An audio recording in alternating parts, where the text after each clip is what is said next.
Welcome to the John and Heidi Show podcast. John and Heidi. Here's John and Heidi. Thank you for listening to the John and Heidi Show on a Wednesday. Hey, baby, how you doing? Hey, I'm fantastic. How are you? Good. Can you believe today is the final day of November? How did that happen? I have no clue. We went through this month so dang fast. I mean, this whole year has gone fast, but this month in particular. So we are right now staring December in the eyes. It's coming up tomorrow.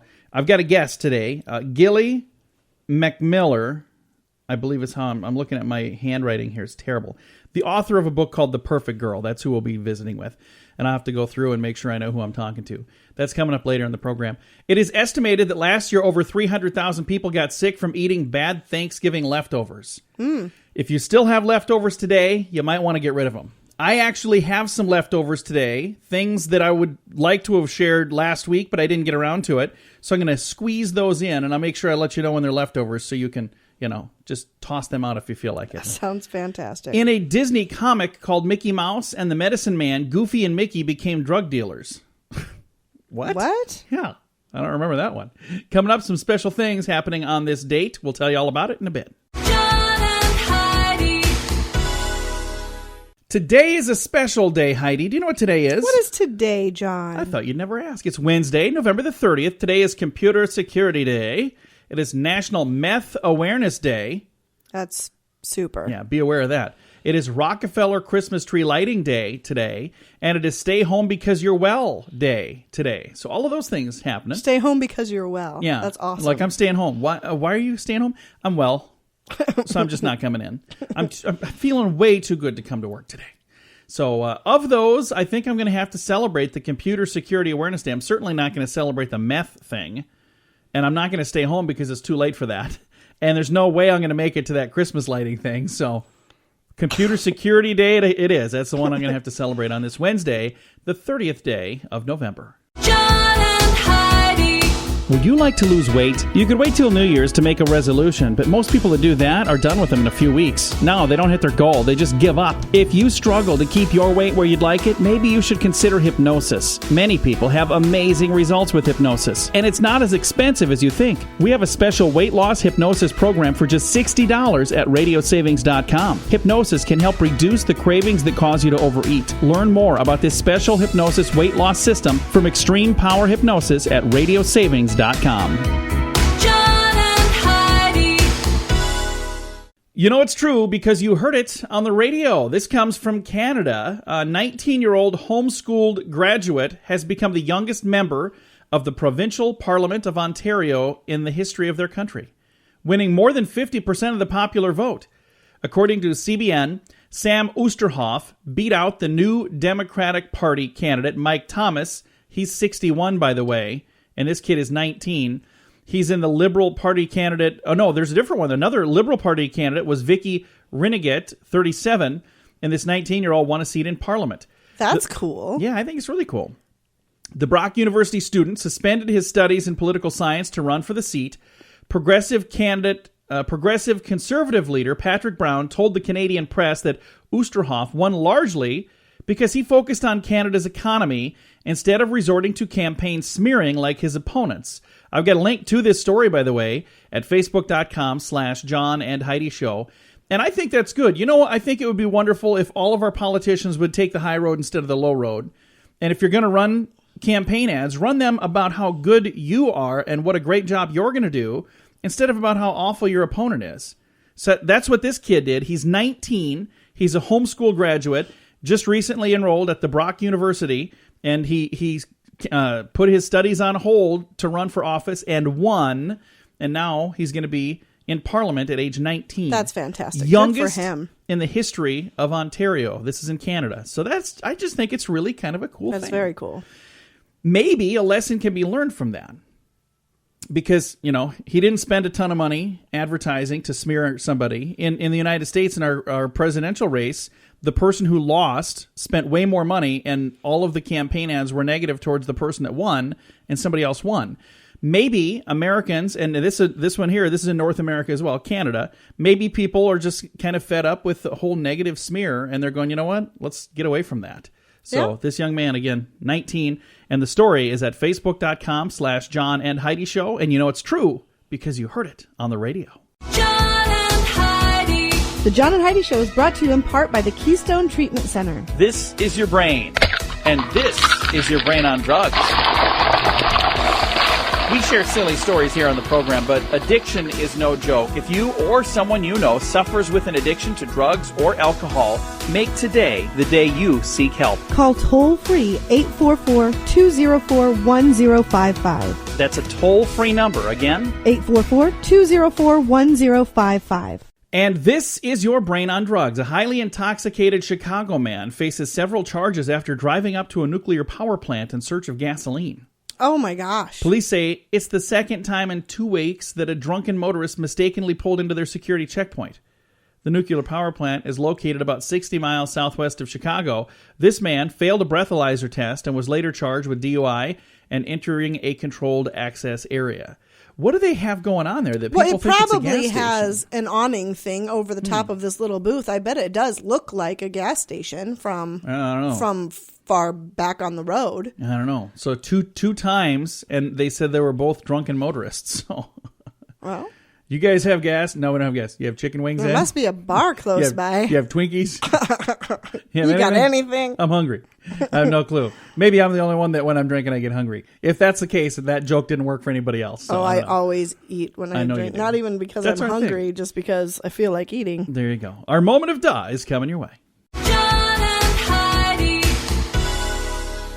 Now your moment of duh. This creepy clown nonsense is getting out of hand. And apparently, we're not the only ones. It's happening overseas as well, Heidi. In Leicestershire, is wrong with people? I don't know. This was in Leicestershire, England, and I'm sure I nailed it. A teenage boy dressed as a creepy clown jumped out in front of a woman to scare her. Turns out she was pregnant, and it scared her so much she went into early labor. Oh, no. She was only 8 months pregnant. The baby came out early. Both the mother and the baby are doing okay. But imagine how that could have ended. Yeah. I mean, he jumped out to scare her. What if the baby and the mother weren't doing okay? I mean, this kid is going, hey, okay, record this. I'm going to jump out and scare this. That's just a bad idea.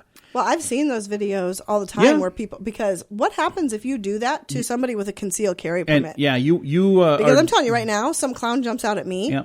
He'd be down. Well, and there are people who have been attacked by clowns. So if you're just pranking somebody with like a rubber baseball bat. Well, it doesn't matter what it is that's Exactly. jumping out at you. If it's But a I'm clown saying- or whatever, you better hope that when you're pulling these pranks, You that don't the bring a person rubber- that you're Yeah. pulling the prank on doesn't happen to have a handgun. Exactly. You bring a rubber baseball bat to a gunfight. That's a bad idea. Yeah. And, again, I'm not trying to be Mr. Stick in the Mud. Kids have fun, do fun things.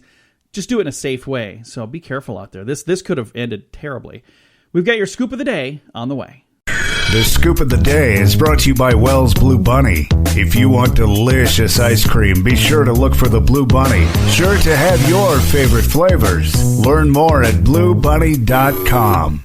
Now your scoop of the day. We're going to head to Washington, D.C. for this one. President-elect Donald Trump says he enjoys the immediate feedback of speaking at rallies and plans to continue to hold rallies even after he's inaugurated. I think that's awesome. So instead of just doing a little mini press conference, Yep. he's just saying, hey, I'm going to have rallies and let people come and, get the people I think that's riled fantastic. up and get them excited and get them involved.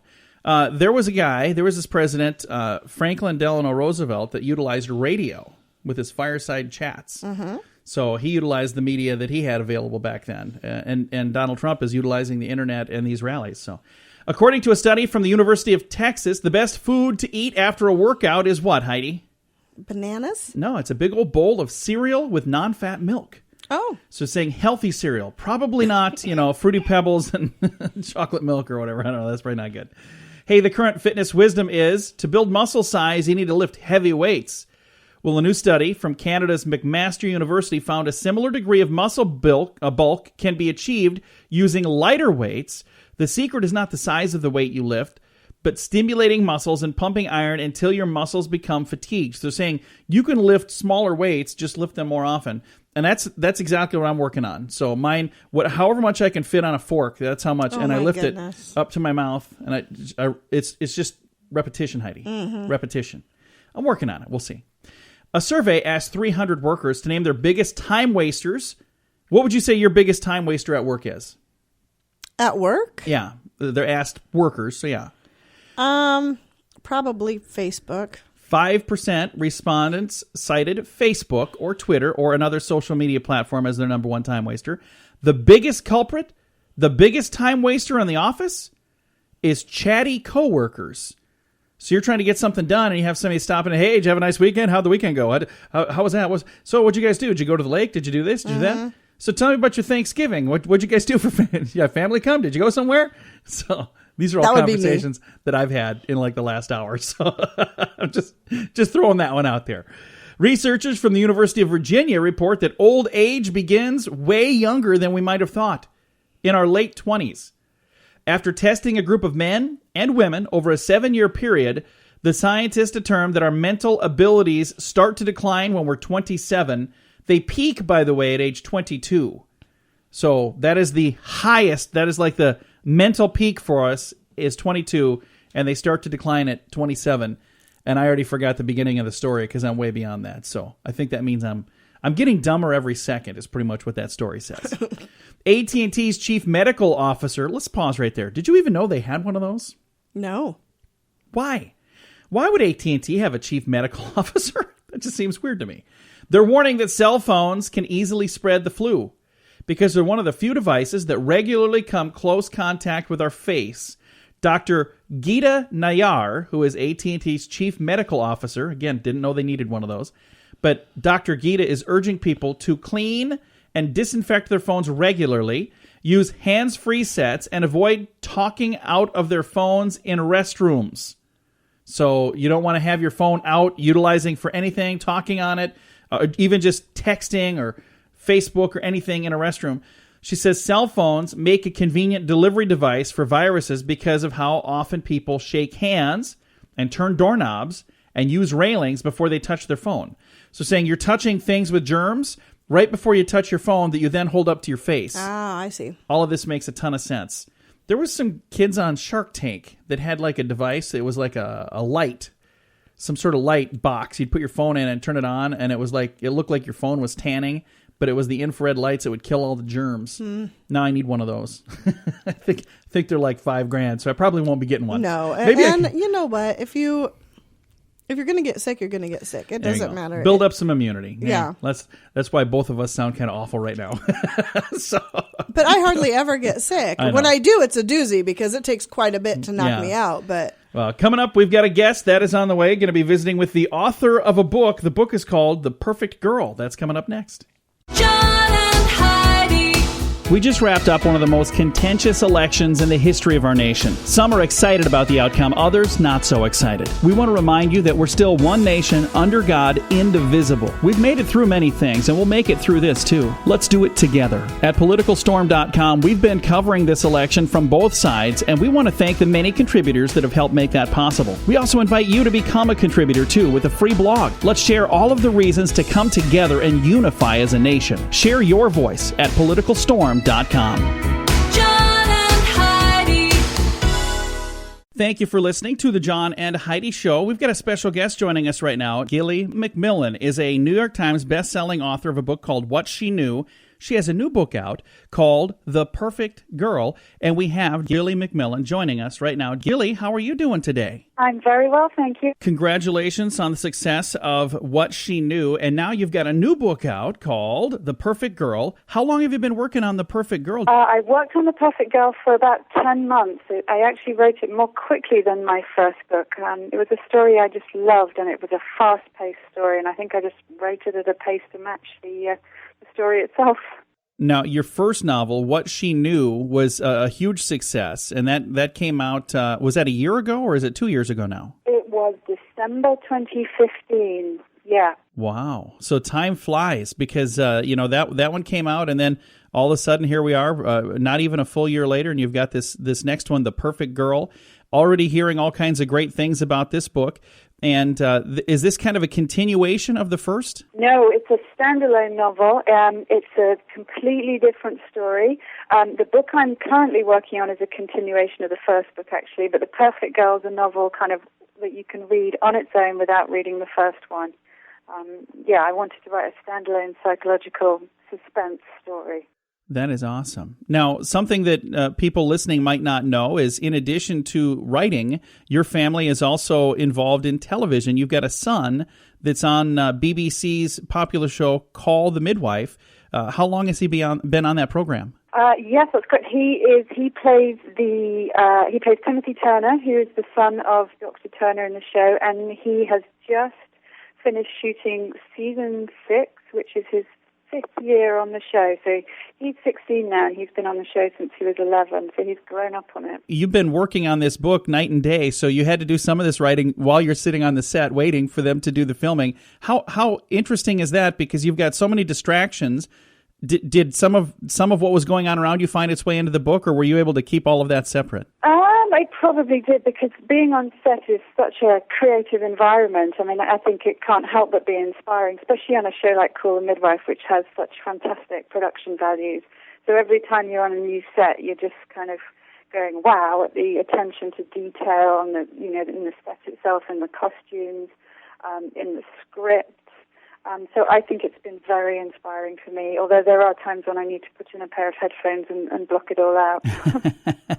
Would you like to see The Perfect Girl, or maybe even your first book? Would you like to see one of those on the big screen one day maybe? Well, that would be amazing. Yes, that's a kind of dream, isn't it? So yes, if that happens, I'll be very excited. Well, and you've got a son that could be one of the characters for sure, couldn't he? He could. Yes, that would be funny. There are some that talk about the girl trend. There are several books that have come out over the last few years here with the word girl in the title. You've got The Perfect Girl. There's been Girl on the Train and several others. What is it like to be part of the girl trend? Is that kind of a cool thing? Yeah, I think it is kind of a cool thing. I mean, there are people who go, oh, if another book comes out with girl on the title, I'm going to refuse to read it. But I think it's a slightly zeitgeisty thing. It's obviously a publisher's thing. Those books are selling, and so it's tempting to put girl in the title. But I also think people are getting interested in girls' stories. There's a broader idea now about what girls can be and should be able to be. And I think that these titles maybe pick up on that feeling. And it's also interesting to look at all the challenges that face teenagers as they're growing up, which is something I look at in the book, the idea of perfectionism and all of the pressures and things that happen when you're at that very, very transitional stage of your life, which the character in my book is. Now, as you were researching to put this book together, one of the characters, main character Zoe, spent 3 years in what is called the unit, and you kind of checked into doing some research on this. What did that entail while you were researching the unit? I didn't get into a children's unit, but I did visit a jail, and I did sit in court, and I did sit in on a police interview. So I tried to cover all the bases for the process that Zoe went through when she had this very traumatic thing. And I read a great deal of stuff, a lot of first-person accounts of being in adolescent units. It was really tough stuff to read. And that has to make an impact as you are witnessing some of the stuff that you see there firsthand and what you're reading. And how did that translate when you were putting the story together? Did it kind of give you a different perspective, maybe? Yeah, I think I felt a tremendous sympathy for her, and I felt I had a bit of a deeper understanding of the legal process and law enforcement in general, and how it's possible for people to get a little bit lost in the system and a little bit crushed by it, because it has to serve everybody. It doesn't necessarily serve individuals very well. And I thought a lot about rehabilitation and the ways in which you try and rebuild after an experience like that as well, because that's such an important part of the process. But I think people tend to get dumped back into society sometimes without huge amounts of support. In the book, you also touch on a lot of life issues, things like divorce and blended families, infidelity, domestic abuse, secrets. Did that come pretty naturally while you were writing this story? I think it came quite naturally, just because when you start to think about families, I think, automatically, especially as a thriller writer, you're kind of thinking about what the core fears might be for ordinary folks. And I think when problems occur within the family, which is supposed to be a safe place for us all, it's particularly frightening. It's a very kind of intimate tension, and I think that helps ramp up the general tension when you're writing a book like this, and helps more people relate to it. Certainly sends my blood pressure up when I'm writing about it, because I'm a mother, and Definitely. Again, our guest today has been Gilly MacMillan, the New York Times best-selling author of What She Knew, and she's got a new book out right now, and that book is called The Perfect Girl. It is available right now. Gilly, thank you again for taking the time to visit with us. Thank you so much. Again, the book is called The Perfect Girl. Thank you for listening to The John and Heidi Show. John and Heidi. Are you ready for Duel? Kyle Dowling on guitar, Brett Gunderson on bass, Sam DeVito on drums, and frontman Duel Shape. Gotta keep rocking, gotta keep sucking, bringing it down like rain. Duel's new single just hit iTunes and it's selling fast. Get your copy now. When you're locked in chains and you feel no pain, Supernova gonna get you too. Their first single, Supernova, is available now for less than $1. Learn more and find a direct link to buy Supernova at facebook.com/Duel Rocks. Fun fact for you, Heidi. What's up, John? According to scientists at Glasgow Caledonia University, consuming sugary drinks can boost your ability to memorize facts by up to 20%. Really? Do I drink sugary drinks? Not Coffee really. has creamer and I guess some sugar in there. You've got a little bit. That's why I in your memorize coffee. facts so darn well. I memorize facts. I mean, up to 20%. Imagine if I drank like more soda and stuff. I would be like a plethora of knowledge. You would. Let's not do that, though. Okay. Fun fact for you, Heidi. What's that, John? These are some leftovers from Thanksgiving, by the way. Benjamin Franklin thought that the turkey should be our national bird. I knew that. I did Yeah. know that. Another fun fact for you. The heaviest turkey ever raised may have been the 75-pound turkey raised by a turkey farming company in 1967. They don't know of one that ever weighed more than that. So if you know of a heavier turkey than 75 pounds, you got a world record on your hands. Fun fact for you, Heidi. What's that, John? The Apache Indians had no respect for the turkey. They thought the bird was so timid they wouldn't even use its feathers on their arrows. Oh. A couple of leftover fun facts for you on a Wednesday. John and Heidi. This is the world's first and only 7-time lottery game grand prize winner. Since I endorsed Lottolicious, I have won something every single draw. When you join, you'll be giving them the set of numbers that you want them to play, and that's what they will play for you. You don't have to worry about running to the store to buy your tickets. They take care of all that. So if you're looking for the best way to play the lottery, go to RadioLottoPool.com and join today. Again, that's RadioLottoPool.com. John and Heidi. Thanks for listening to the John and Heidi Show. This is another leftover story. It's actually from right after Thanksgiving, but, it's got the Thanksgiving theme to it. So I wanted to get all of these done. If you have leftovers in your refrigerator, by the way, today should be kind of like the end of those. If you don't have them by today, you might want to consider just saying, okay, it's time to let those go. Because, we didn't eat that pie and it's all curled up in the corner over there. I'm just saying, we read a thing earlier saying this is kind of the end. Hey, in Phoenix, a 17-year-old, Jamal Hinton, got a text inviting him to Thanksgiving dinner. The texter identified herself as Grandma, but Jamal wanted a photo to make sure. They exchanged selfies, which cleared things up pretty darn quickly. Jamal wondered, can I still get a plate, though? The grandma, later identified as Wanda from Mesa, Arizona, replied, of course you can. That's what grandmas do. They feed everyone. Well, the Twitterverse kind of fell in love with this whole exchange and began retweeting it like crazy. Wanda had to change her phone number after her text messages went viral. Yeah, I bet. Jamal is in talks with Wanda's actual grandson to make an appearance for the holiday. And he actually did go. I saw the photos of him at their house. Yeah, it was adorable. Another plate on Thanksgiving is always great, he says. And this is from BuzzFeed. Like I said, this was a story. This is one of my leftovers that I've been holding on to. And I finally decided, like we're supposed to do today, clean out the fridge. I'm cleaning out all of my Thanksgiving stuff. Yeah, that was a really neat story. It and was. he did go, and He did. it was so cute. You saw That's the two of neat. them sitting together at the dinner table. It was So it a was wrong really number neat. is what led to that. Yep. While we've got 30 seconds here, my wife likes to get wrong number texts as well. I love it when I get missed She had texts. one where somebody sent her a message and thought that Heidi was her sister. And Heidi was just messing with her for a while. And then Heidi finally said, I don't have a sister. It's, I'm not your sister. This isn't, I don't know who this is. And the lady's like, whatever. So this went on for how long? Oh my gosh. weeks. This lady, And she wouldn't believe me. so this lady thought she was texting her sister, and it was Heidi messing Her with and her sister have an awesome relationship because she was giving her all You should've- kinds of crap. You should have invited her to Thanksgiving. All right, coming up, Disney World is in the news. We'll tell you why. That's in a bit. John and Heidi. When is the last time you changed the air filter on your furnace? Now, don't be embarrassed. That happens to a bunch of us. The furnace filter should be changed often. This will help your heating and cooling system run more efficiently, and it'll even extend the life of your system. Now, there's an easy way to make it happen. Filter Easy, a new subscription service that delivers your size filter right to your door on the schedule you choose. It's easy. Filter Easy. One less thing to worry about. Learn about a special offer available now at radiosavings.com. John and Heidi.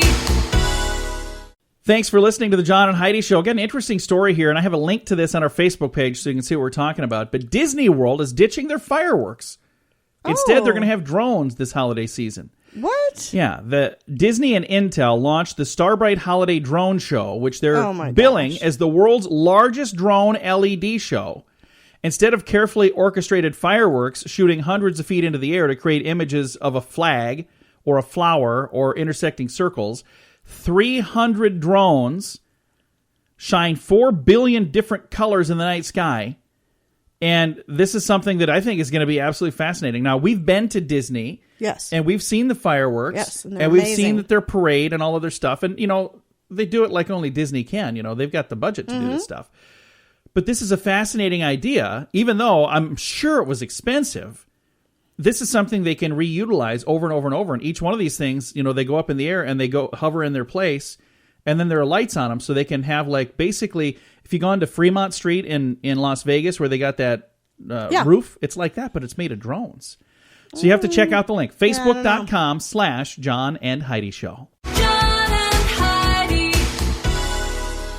Thanks for listening to the John and Heidi Show. I have a thing here called Holiday Travel Tips, but as I'm reading these, this was something that was sent to me through Facebook, and I think this was just somebody goofing around. Okay. I'll read them to you, but I don't know. It says, while you're traveling, to speed things up, mark all of your luggage with bright stickers that say no hand lotion in bold letters. And it says personnel will not waste their valuable time searching it. I don't think that's what they're looking for. No. Plan out a quicker route using Google and then rush to the cabin to present to the captain. So they're saying go up and, you know, tell the pilot. Yeah, it's probably a bad idea. I think I'm going to just quit reading this because that's going to get everybody in trouble. So let's see, any of these any good? No, none of these are good. So we're gonna just put that back on hold. What we will do, though, is tell you this. If you are going to travel somewhere, make sure you plan things far in advance, because like if you wait till the very last second and say, hey, let's go somewhere, it's a lot more expensive doing it that way. Mm-hmm. You were a travel agent for how many years? A couple of years, wasn't it? Yeah, 3 years. And now there are good deals if you do this in advance. And how far in advance should you do it? Oh, you need at least a month to get good fares. And then is there like a time if you wait long enough you could get good fares again or no? There are companies that do last minute travel where you can get stuff, but you have to be able to drop everything in like a day and go where it's available. Well, see, that was a much better tip than all the goofiness that I had gotten from my friends on Facebook. Thanks, guys. All right, coming up in a bit, we've got more fun stuff on the John and Heidi Show. John and Heidi.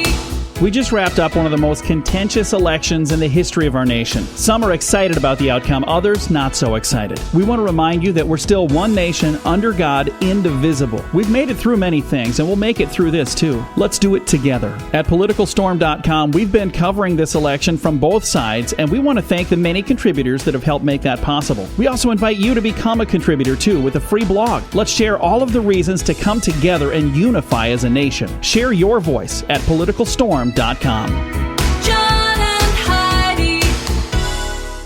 If you're ever having one of those days and you're just kind of feeling like a little bit low, there's a couple things you can do to kind of turn things around. I'm reading a little story here. It says one thing you do, of course, is pray. I've done that before. Yeah. You know, that helps. But you can also wash your hands. Does that sound like a normal thing to you? No, not at all. Wash your troubles away. Literally. University of Michigan researchers have determined, I got like the hiccups going on here. They have determined that washing your hands with warm water and plenty of soap not only cleans your hands, but it also kind of flushes your psyche as well, making you feel better. Does that make any sense to you? Not really, but I mean, I don't know. I suppose it would. Cleaning is about the removal of residues, according to study lead study. What is it? The study leader, Spike W.S. Lee. So Spike Lee, but there's a W.S. in there. Okay. Because he must be a different Spike Lee. Says by washing your hands or taking a shower or even thinking of doing so, people can rid themselves of a sense of immorality or luck or unlucky feelings or doubt about a decision.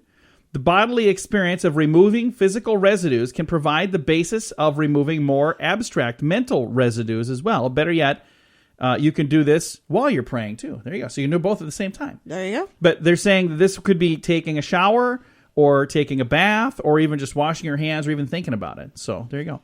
I can tell you, we've gone, like, instead in a hot tub. We don't have one now, but we've gone to hotels. We used to have a hot tub. But I remember after that, I would just be like so relaxed. And I think part of that was, the stress. I just kind of felt like the stress went away. Yeah. So I think there's certainly something to that. Anyway, this was a study from the University of Michigan and Spike Lee, but it was Spike W.S. Lee. Coming up, we've got some good news that is on the way on this Wednesday edition of the John and Heidi Show. John and Heidi. This portion of the John and Heidi Show is brought to you by the John and Heidi Show. That sounds kind of funny, but it's true. Go to your local radio station and ask them to start carrying the John and Heidi Show. Here's the best part. They can carry the show for free. They play a couple commercials, but it doesn't cost them anything every month. So if you know a radio station that could use a little bit of help, send them our way. Send them to johnandheidishow.com. Again, johnandheidishow.com. We would love to do a radio program in your community. Then you could listen to the podcast and listen to us on the radio. John and Heidi. We always try to wrap things up around here with some good news, and I think this is a really cool story, Heidi. Okay. An Irish waiter who now lives in Houston, Texas, who has not been home to see his family in Northern Ireland for a couple of years, finally gets a chance to visit them again, thanks to the generosity of a diner who recently left him a $750 tip.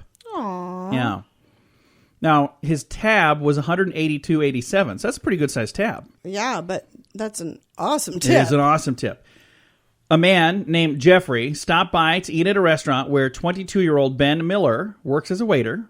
When Ben learned that Jeffrey and his family often visit Ireland, he jokingly said, "Boy, I wish I could go back to see my family." After Jeffrey and his family had left, Miller picked up the checkbook and discovered a $750 tip on the receipt and a little note on the tab that read, "Hopefully this can get you back to Ireland for the holidays." Oh, how sweet That is awesome. That is amazing. I wish I was in a position to do that. That would just be so awesome to be able to do something like that, wouldn't it? It would be. It would be so awesome. There are times that, we try to do a little something financially. I wish we could do more than I think, we do what we can, but that would just be so cool to leave a $750 tip. It would. That would feel good. I wonder if this was just because it says he was there with his family, so $182.87. I'm just trying to think, was it a big family or it was a really nice restaurant? That could be too. You're looking at $20, $30, $40 meals. Here's one of the craziest things for me personally. The most expensive meals that I've ever had, the two most expensive meals we have ever had, were not really good meals. We're not that great. One was in Vegas at the Stratosphere. Yeah. And we were up on the top and the little thing rotates around. And it wasn't a bad meal, but it was really expensive. For what we got for the money, it was and we were kind of sitting there the whole time. We're very frugal people, so the whole time we're like, this better be really good. And it really wasn't. And then we had to leave and go to Burger King or something. Yeah, we went out to eat afterwards because we didn't hardly get any food. I was like, wow, that was crazy. And then there was another time we were at a place, and it was also up really high. And, you're paying for the view and all of that. But anyway, what a cool story. This happened in Houston, Texas. The entire story is on our page, facebook.com/John and Heidi Show. Time to say goodbye, Heidi. Goodbye, Heidi. Goodbye, everybody. Have a great Wednesday. Thanks for listening on a Wednesday.